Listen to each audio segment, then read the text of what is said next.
Let's move on to the next question. Go ahead. Hi, my name is Jenny. I'm a sophomore, and this is for all three of you. Can you say in one sentence or less what... you know what I mean.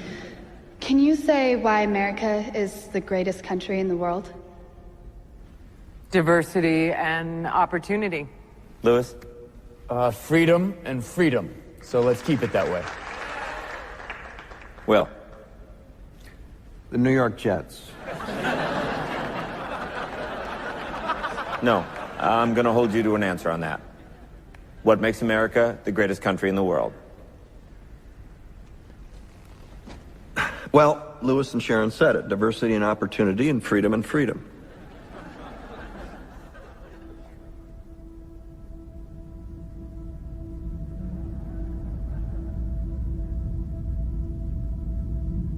I'm not letting you go back to the airport without answering the question.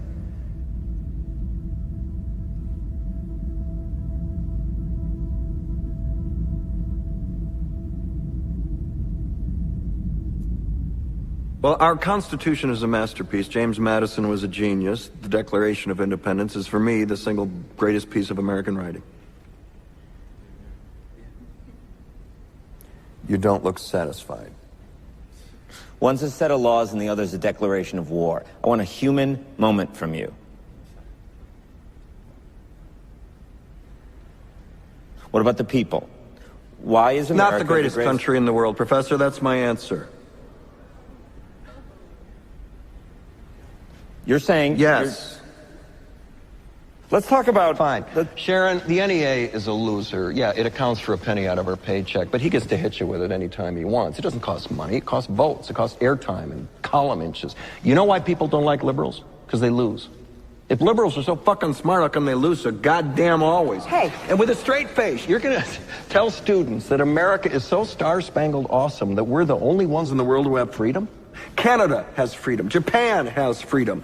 The UK, France, Italy, Germany, Spain, Australia, Belgium has freedom. So 207 sovereign states in the world, like 180 of them have freedom. All right. And yet you, sorority girl, just in case you accidentally wander into a voting booth one day, there's some things you should know. And one of them is, there is absolutely no evidence to support the statement that we're the greatest country in the world. We're 7th in literacy, 27th in math, 22nd in science, 49th in life expectancy, 178th in infant mortality, 3rd in median household income, number 4 in labor force, and number 4 in exports. We lead the world in only 3 categories: number of incarcerated citizens per capita, number of adults who believe angels are real, and defense spending, where we spend more than the next 26 countries combined, 25 of whom are allies. Now, none of this is the fault of a 20-year-old college student, but you nonetheless are, without a doubt, a member of the worst generation ever. So when you ask what makes us the greatest country in the world, I don't know what the fuck you're talking about. Yosemite?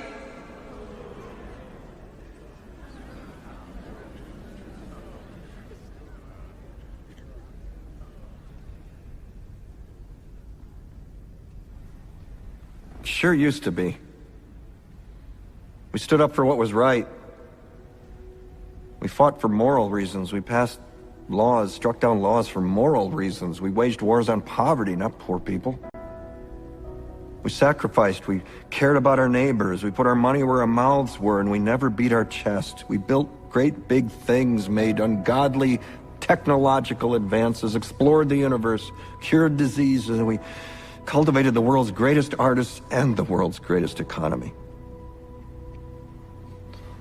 We reached for the stars, acted like men. We aspired to intelligence. We didn't belittle it. It didn't make us feel inferior. We didn't identify ourselves by who we voted for in the last election, and we didn't scare so easy.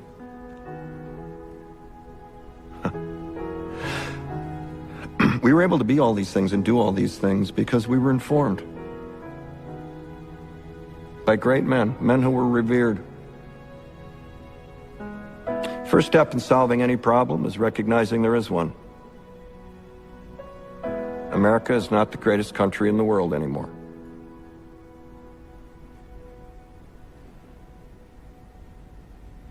Enough?